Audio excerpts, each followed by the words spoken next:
The following thoughts on Hoppe Hour do not represent Cox Media Group or its sponsoring. Anything you hear may and will be used against you. Thank you. Voted as best local podcast in Tampa Bay by the Creative Loafing. You're listening to Hoppe Hour. What up? What is happening? This is Hoppe Hour. I am your host, Ryan Hoppe.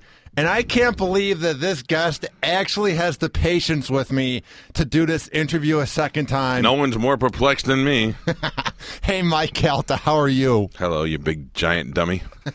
The last time we did it, the interview was average. That was back when I would... First of all, you were average. I am always above average. I did a great job. You were mediocre.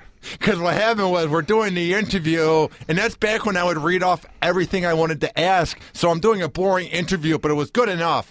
You didn't listen to the answers. You could be like, what was your most memorable moment? I'd be like, oh, one time my dick fell off. And then you'd be like, cool. So what happened next week? You didn't listen to any of the answers. So you would say that, and then I'm like, so how did you meet Amanda? Yeah.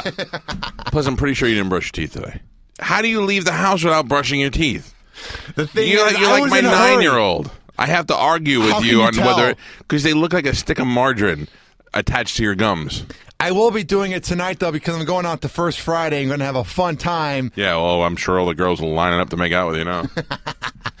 Dude, you have helped me so much in town. You're almost like my big, jolly mentor, man. The way you've supported me and never given up, even though I would walk off on your show like a little bitch. You do have like mental breakdowns, which for me is good radio. So, you know, I did that because I was mad, but I thought that's what you wanted from me. But I would talk to like Mike Olivero, or I would talk to Rob, and they say they want me to be genuine. So I've really tried to cut out on the whole turned up crap. You know what I mean? Yeah. Well, I don't know. Have you do noticed? A good job. Yeah. You've been much. I think you settled in good now. You're here. You're comfortable, and it shows. I was very awkward. I'm always awkward. I was born awkward. But I was very uncomfortable when I first came to town because I didn't know if I was going to be able to make it work, and I couldn't find an apartment. But now I am so confident, dude, and I feel like Hoppe Hour is better than ever, and every time I sit in on your show, it just keeps getting better for my appearances. You know what I mean? I think you do a fine job. I would be the first to tell you if you didn't. Now, Mike, how would you describe this year for you since this was your first full year doing Mornings at the Bone? It's miserable. Every morning at 4 o'clock in the morning, it's miserable when the alarm goes off. But everything else has been great. It's been great. The money's been great. The success of the show has been great. The ratings have been good. Everybody here is great. The ratings have been great. Everybody's on the staff is happy, so it's been a great year. It seems like back when you went by the name Cowhead, people in radio knew who you were, but they didn't really check in too much. I follow a lot of people on Twitter that work in radio, and I'm just going to say your brand as Mike Calta is growing by the minute, dude. I see big things happening next year. Do you know what I mean? I don't. I mean, I hope you're right, but I don't see that. I think the problem. I mean, I think the thing is that there was a lot of attention in the industry, like in the trades. Because it's really dumb to have a name since 1992 and then at the peak of your success change it. But really, I still stand by changing it and using my real name. It's what I always wanted to do. I got into radio at a weird time where everybody was using dumb names. And if I had one of those dumb radio names like Mike Steele, I probably would have kept it. But Cowhead's just ridiculous. And I couldn't say it anymore with a straight face. And I didn't want to have to deal with guests. And they go, oh, so Cowhead, what's that all about? You know, so but you know, now I think it brings up a little bit of a level of respect from people who don't know the show, and I think the change made enough of a noise in the industry that people now are like, oh, that's that guy that used to be Cowhead, so I'll take it. How often would that happen where you have a guest come in and they're like, your name's Cowhead? It worked to my advantage in the beginning. Like when Ed McMahon was alive, he was the sidekick for Johnny Carson. He was legendary on TV. And he could not get, he was like, I've never, in all my years of doing this, never met a guy named Cowhead. So those sort of things work. And then the good part was if you do an interview and you talk to a guy 5 years later and you go, did you ever talk to Cowhead? They go, yeah, I remember that name. So that had its advantages. But at the same time, you get a great comedian or a great actor or a guest and go, you got to go do this show. And they go, really? What is it? And they go, it's Cowhead. And they go, no thanks. So that to me, I'd much rather have that level of respect coming in to an interview than people think they're coming in to do a shit show. How did you get the name Cowhead?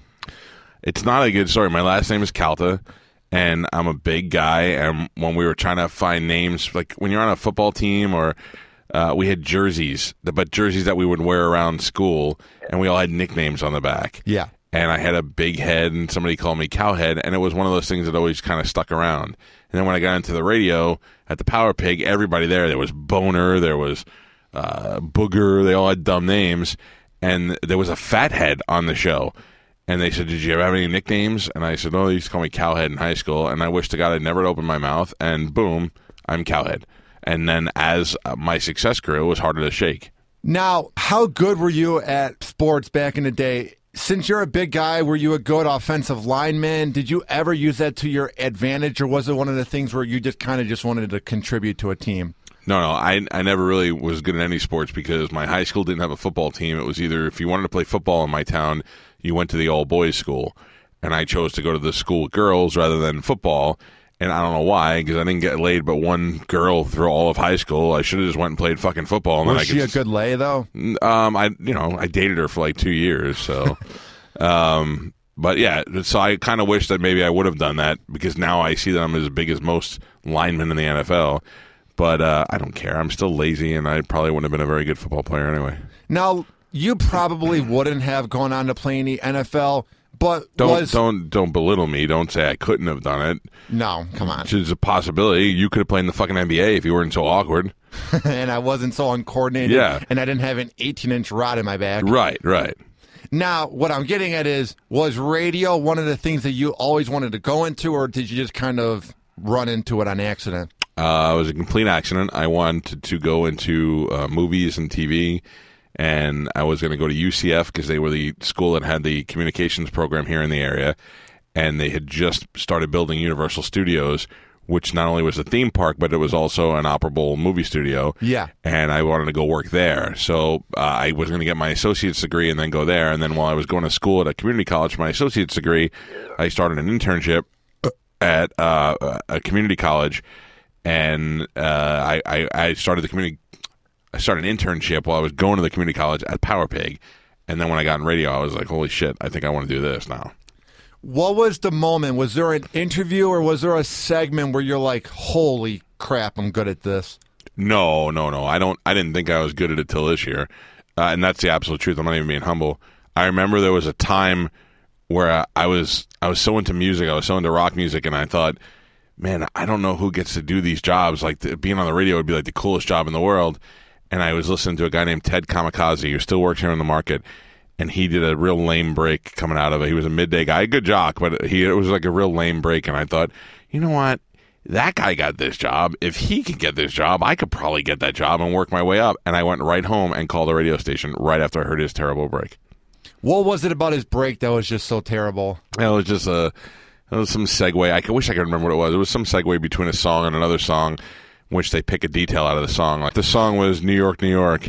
And he went, hey, I got a story about New York. I'll tell you that coming up after this. And he went into the next song, and I thought, oh, it's just terrible. Like, why bother even talking if you're not going to say anything good? Yeah. And it was that kind of thing. And I thought, if you're supposed to be a little bit funny and have a good voice, then I could do this. Now, how did your first format of radio work? Did it give you a lot of talk time, or was it basically going into music? No, I was never a music jock. I never had a shift in my whole career where I just introed songs. I worked, thank God, in a creative radio station that was doing things that no other radio station was with the Power Pig, and I started in promotions, and by being around the jocks, then I got to sit in on some shows. They would write comedy bits. I'd get to write a little comedy with them, and then next thing you know, they would just be using me here and there for little things. So I never really had a time where they said, hey, you're on the air Saturday, until I left, and then I was part of a morning show.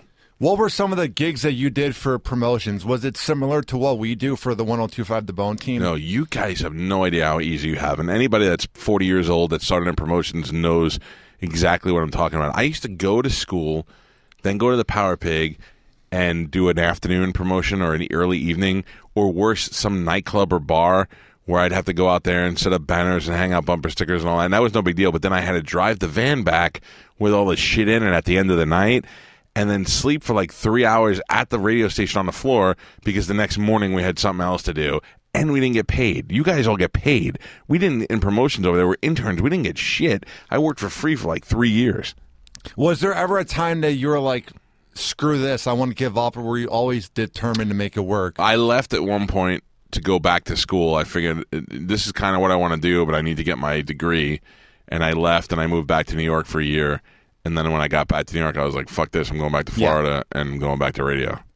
Now, did you ever have pressure from your parents about, get a real job, radio's not going to work? That's sort of how my dad was, but my mom's always had my back. So were your parents supportive and like... My mom raised us, and my mother was always very supportive, although I think she probably had her doubts about how successful anybody could actually be in this job. Yeah. But no, my mother was always very supportive. I lived at her house forever.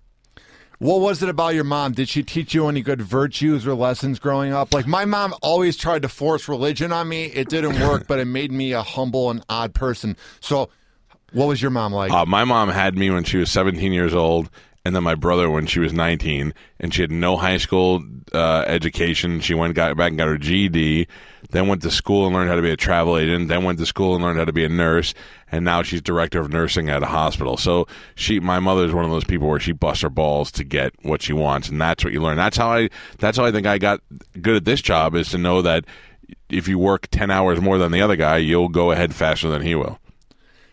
Were you ever nervous of people in promotions that you thought would get ahead of you, or did you always believe that you would make it ahead in time, like when you'd put in the hours? Were you ever self-conscious? No, I'm always self-conscious, but I never saw it as a competition. Certainly went out to promotions people. There's certain people that you work with that you know. Like I worked with a guy named Jay Griffith who for years has worked out. He went from here to go be the promotions manager at, I think when Rick Dees was big, he worked at that radio station, and now he's worked in LA for the past 20 years. He's cut for that kind of office job in radio. He's very creative, whereas I never wanted to be that. I always wanted to be on the air. So I never saw it as really fighting the other guys for that gig. Now, I see you, Rob, Mike Olivero, and people in other markets as mentors who believe in me and who have given me advice. Who were some mentors that helped you along the way? First of all, let me tell you what it is, what's good about radio guys. The guys that you interview, like, you ever get surprised that you get a guy on the air and you're like, I asked Bob from Bob and Tom to be on the show, and he said yes, or I asked this other guy. That's because radio guys love to hear their dumb voices and hear them talk to themselves. I'm noticing that. Right. They love to talk about themselves. They love to feel like nobody treats radio people like they're celebrities. So when a kid comes along and wants to ask them questions and treat them like they're celebrities, they're like, yes, well, I started out here, here, and here. And that's why I don't want to do this thing. And I blew it off 10 times after you asked me to do it, because I'm sick of talking about myself. Nobody wants to hear my shit story anymore. But I will always help out a younger kid who wants to get into radio, and I'll be honest and tell them, in my opinion, you should leave and do something else or stick with it. Dinah, who used to work for me, is one of the best examples. She hit the ceiling here. She was not going to go any further on our show, and I told her flat out she needs to leave. She needs to go somewhere else because they're not going to give her any money. They're not going to do anything for her. And now she's killing it in Texas, has been for the past couple of years. So I'll always be honest with young people coming up. What is the difference between Dinah and Carmen? Because you have said on air that Carmen is the best female you've ever worked with. So what is the difference between both of them? Dinah is great, but they're two different people. Dinah's kind of like your best friend that's a girl. Yeah. And she'll punch you, and you guys can go, like, Dinah would come over my house and we'd watch TV together. If Carmen came over and watched TV on the couch, I'd keep trying to see her nipple every time she bent over. It was a big deal. It's not that I wasn't attracted to Dinah.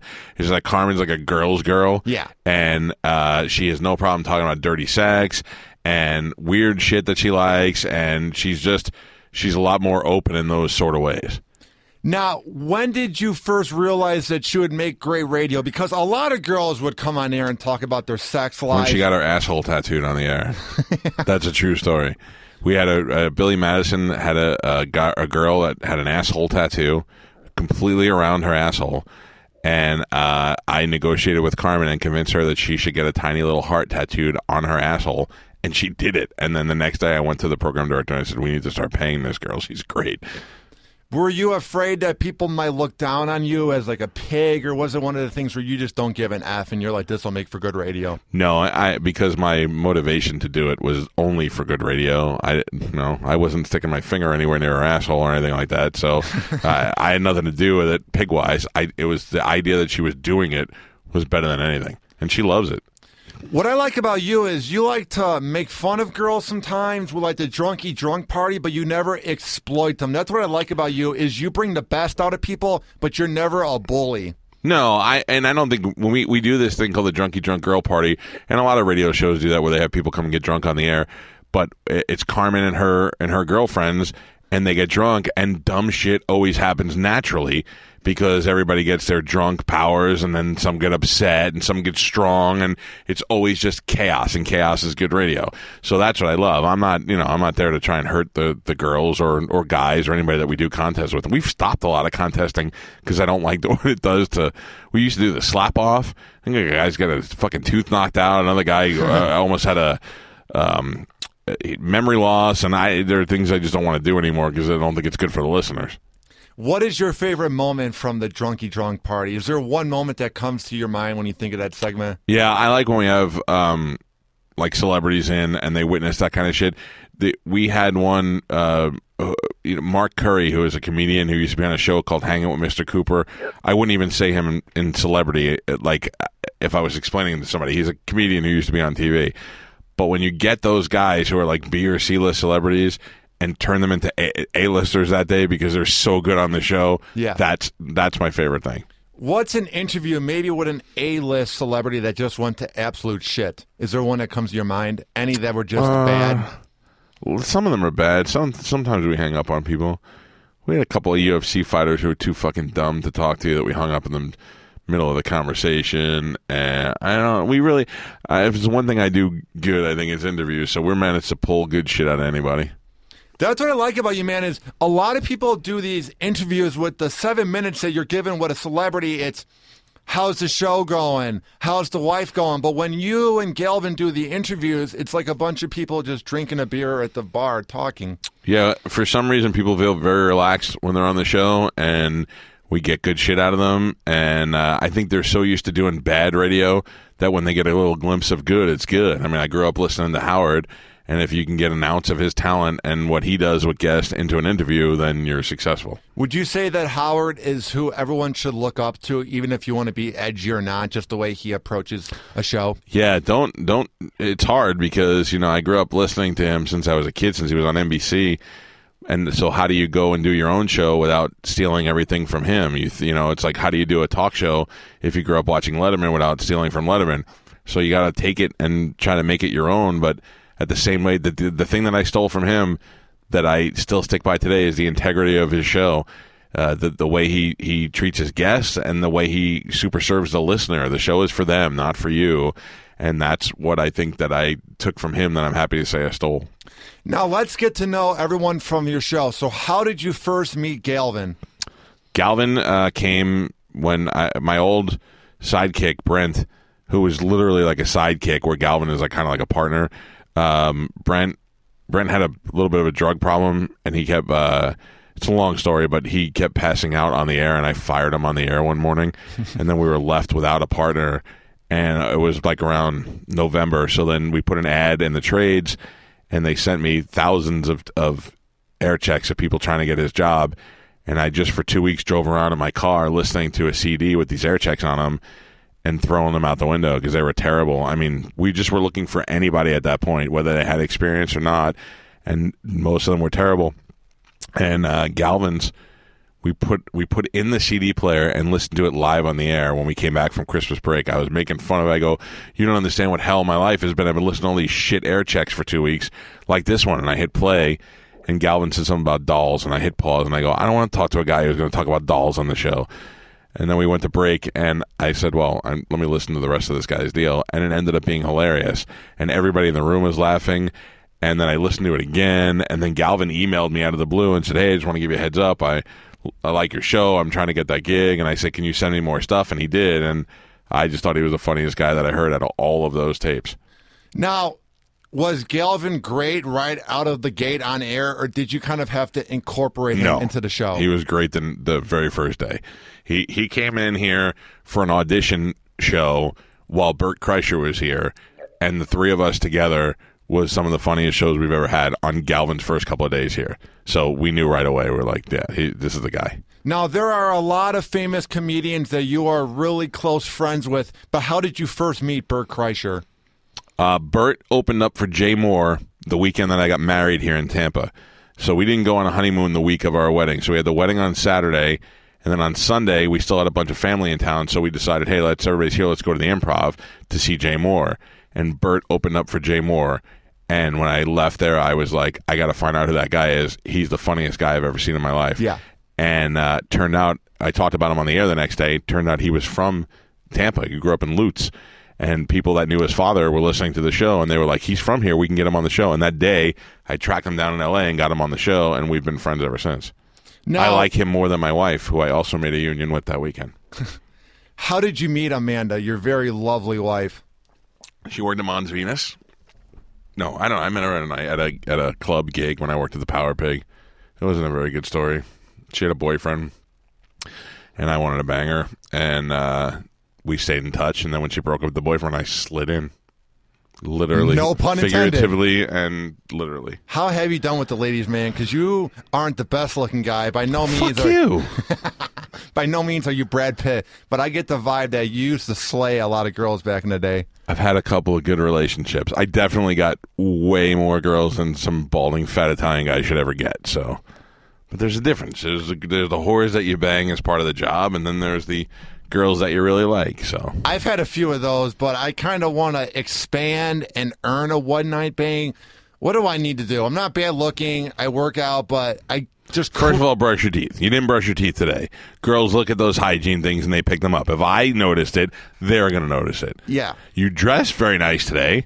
I saw when you met Joe Madden last week, you were dressed very nice in that picture. Of course I'm going to. That's the Cubs manager, my favorite team. Okay, well, then you approach it that way. Like you're trying to earn the same respect that you would from Joe Madden, and then give them Rufinol. So when I, of course, when I go to First Friday tonight, should I dress up?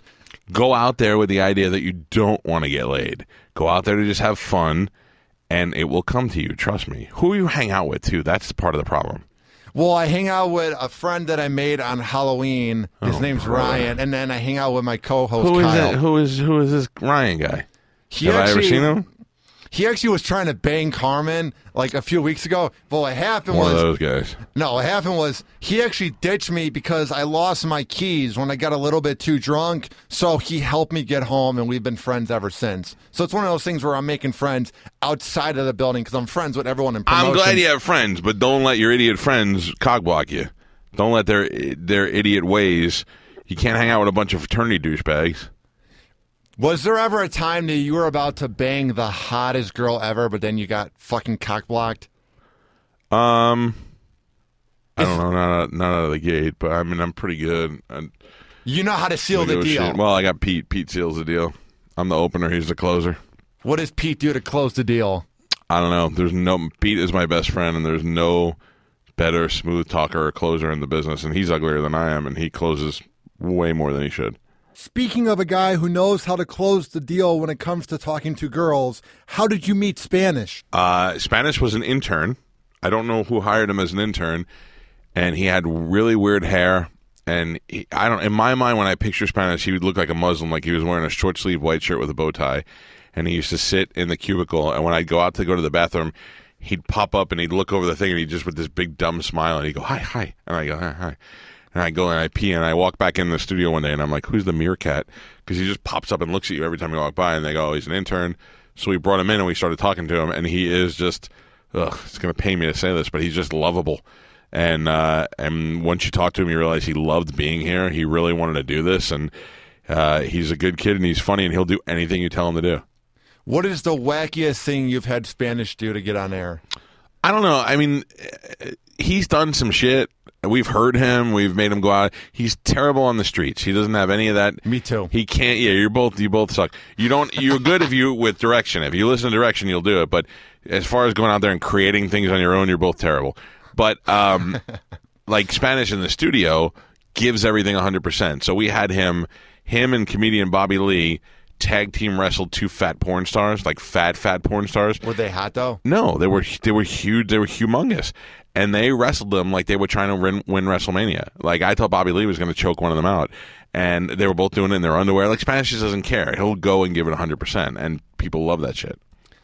Now, how did you meet Rob? Because John Brennan got the promotion to be the program director of 102.5 The Bone. So was it a hard process to find a producer? So what was it about Rob that drew you in?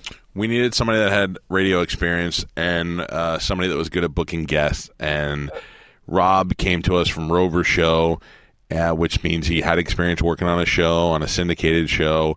And we were at the same level of the same caliber of show at the time, so he would get it. The shows are a little edgy.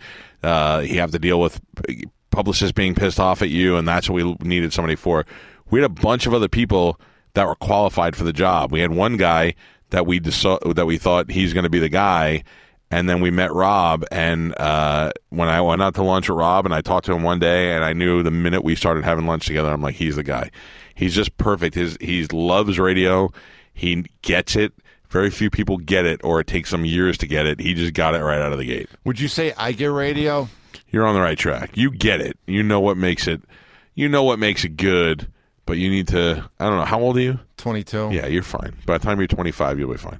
What do I need to do in the next year, to improve Hoppe Hour? Because it's grown a lot. This interview is a lot more smooth than the first time we did it. But what do I need to do to make myself a better host? You are doing way better in this interview than you did in the first one. Well, first of all, we weren't even fucking looking at each other. You're right behind the computer screen. And then number two, I had a speech moment where I was like a broken Elvis record for 4 times in a row. And then I'm not even doing any follow-up fucking questions. So of course this is better, Mike. Yes, and you've interviewed a lot of other people in the meantime, so you've had a lot of practice. Yeah. There's not one thing. If there was one thing that I would say, here, if you do this, you'll be better, just keep doing it until the more comfortable you get, the better it'll be. One thing I do love about Hoppe Hour and this market is they are so loyal. I bet you see that with your show is if they like you in this market, they will be so loyal and they will tweet you. If they don't like you, they will still be loyal. That's the one thing about social media and about the people is the ones who say they hate you and that you suck and your show sucks and all that are just as loyal as the ones who say that they love you. What about the pussies that hide behind the keyboard and talk smack? Because who cares? Yeah, I'm really beginning to grow some balls because back when we who did cares? this, You got to think about it this way. Who cares? They would never say it to our face. Not only that, but does their opinion count, and do they really believe it, or are they just busting your balls? I always call it the Snooki effect. Remember Snooki from the Jersey Shore? Yeah, that whore. Right, when she first got... Right, that's exactly what I was going to say. When she first got on Twitter, I used to make fun of her every day. I'd send a tweet right at her, and I'd tell her she was a little fat meatball and all this stuff. I don't hate Snooki. In fact, I actually admire that no-talent little fat meatball turned her life into something that made her millions of dollars, and now she's hot, and she has kids and all that. She's done probably working for the rest of her life. She's a genius. But it didn't stop me from insulting her every day, and it didn't stop me from watching Jersey Shore. People just want your attention, and that's what they do. So I need to just embrace it and appreciate that people are actually reaching out to me at this point. Of course, and it's like you said, there's a portion of them that are just faceless pussies that, look, I'm in the same spot for 20 hours a week. No one has ever come to the radio station to fight me. Everybody on Twitter wants to beat me up, but nobody's ever bothered to drive to the one spot that I'm captive for 20 hours to fight me. But the thing is, you're very open about showing your kids on social media and your wife. How do you do that for the entertainment basis without showing too much? Like, how do you keep a private life? You don't. I mean, this is a public life, and that's it. And there's nothing you can do. And social media now isn't just Twitter or Facebook. It's Periscope and all this other shit. So, my major part of my life is my family and my kids. My kids love when I'm on Periscope to come over and grab my face and stuff. So, I'm not protecting them by keeping them off. If crazy people wanted to get to my family, they're going to try and get to my family. It's not because I showed their picture that they know what they're going to do. So, have you had anything where it was a bit uncomfortable? Like, do you ever get nervous, or is Tampa Bay pretty normal to you? Tampa Bay is very normal to me. People have been great. Nobody even that is not a fan of the show has ever bothered me in public. Nobody's ever been disrespectful to my family. I have no complaints. Now, before I let you go, where do you see your show going, and where do you see The Bone in 2016? Oh, God. I hope I hit lotto and I don't have to do any of this anymore. Yeah. No, I don't know. We're doing really well in mornings here, and I would imagine that for the next couple of years, I have 3 years left on my contract, I'm going to tell you right now, it's bad negotiating, but I would like to stay here for another contract. I would like to sign another 3 or 5 year deal after this one. And then at that point, I'd like to move somewhere else and live in another state for a little while. Because I grew up in New York. I've lived here in Florida for 25 years. And I think I want to live one more place before I die. Where do you want to live? Someplace cold. I want to go to... No. The cold weather is atrocious. I had to deal with that for 21 years, dude. No. You don't want cold weather. All right, but there's a difference between my cold weather and your cold weather. What's your cold weather? I have a lot of money, so I will be forgot able about to. that. Yeah, I'll have heated driveways and all that other stuff that you probably badass, have. Yeah. bro. Look Thank at you, Mr. Fancy. Much like Michael Jordan when he was in Chicago. No, I want to live somewhere that's. I don't know. I always say Montana. I don't know why I've never even been there, but I just got back from Utah. I really like that. I want to go someplace that's a little more chill and a lot more mountains. Now, where can people find your work online and on the radio if they like what you do after they heard you on this great segment? They probably aren't going to run to listen to more of me from this segment. Hoppy, to be honest with you, but you can go to anything. Theboneonline.com. My Twitter is Mr. Mike Calta. And I'm on Periscope under the same name, Instagram under the same name, so, Well, Mike, you're not going to get anything great from there. There are a lot of guys in radio that don't care about people, and they're all about themselves, and they'll exploit you and make fun of you on air. But you and everybody in this place, not just the Bone, everyone at Cox Media has been so gracious and so classy to me, so I just want to Even thank Drew, you. because I really feel like Drew doesn't like you. I have no problem with Drew. When he is mean to you, it seems genuine. I take it with a grain of salt. This is radio. You're going to have your balls. They are going to be busted. Let me ask you a question. Christmas, I'm going to buy you headphones for Christmas. It's ridiculous that you're wearing skull candy headphones. You're a professional broadcaster. Yeah, since this is radio and they can't see, it doesn't even fit my head, too. No, you need real headphones. I have a very big noggin, so it doesn't really work. It's ridiculous. You look like a little kid. You look like an adult wearing little kids' clothes. Daddy, could I get a Beats headphones just like Joey? Fuck no, I'm not getting you Beats. Don't get crazy. That's my blood and my blood right there. I'll get you a pair of headphones for Christmas. Sounds good, Mike. Well, Mike, keep up the good work, and I appreciate you doing this segment a second time after we had the whole debacle of me leaving the music on. That's all right. I am grateful to do it. Thank you, and good luck to you. All right. This has been Hoppe Hour. Douchebag. It's over now. Now you just end it. This is Hoppe Hour. See you later. You don't have a final thought like Jerry Springer. What should I say? Do it on the spot. Be like, wrap it up with a final thought. And I'll keep this part in because this is very real radio. I am a goofball. I am very awkward. I am one of the weirdest guys you will ever meet, but I truly believe that I can make this radio thing work because normal people don't want to go into radio. You look like a French fry is what you look like. A steak fry, like a potato that they cut into a French fry. What do you mean That's by how that? you're built. Because you're not like a McDonald's fry. You're lean and long, but you're a little bit thick, so you're like a steak fry. That's how you're built. I was going to say that or an asparagus. It's not bad. No, it's not bad. I'd rather take a steak fry over a turnip. This has been Hoppe Hour. My final thought is I appreciate Tampa for all the support. I appreciate Mike for letting me do this interview with him, and much, much more will be coming in 2016. We will be having sponsors. The show will be growing more than ever. Go to hoppyradio.com, tweet at me at Ryan Hoppe Radio, and download my app. It's in the Google Play and iPhone shop. Do it right now, Mike. Mike, you're on your iPhone while I'm talking. Go to the app shop, search up Hoppe Radio. You can do it. Now you say it's Hoppe. How do you spell it? Hoppe Radio. This has been Hoppe Hour, by the way. I am your host, Ryan Hoppe. Once again, Mike Calta. Thank you. See ya. All right, bye. Hoppe Hour. Hoppe Hour. This is an official broadcast of Hoppe Radio. For more info, check out hoppyradio.com and hoppysworld.com.